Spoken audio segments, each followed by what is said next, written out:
This lecture will be taking a look at how we can split a given string and how we can join a list of string using some separators like comma or space.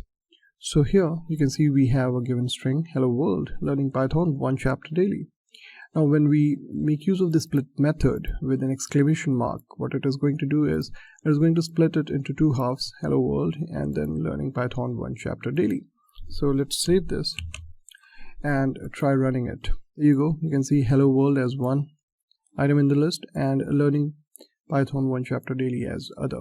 Now if I go here and just copy this and just use the split method without any arguments, in that case you'll notice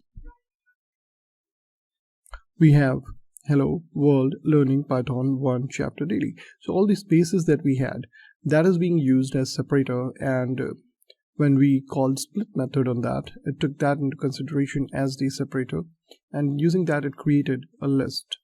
Now that list, when assigned to a variable, strlist can be used to generate a comma separated value.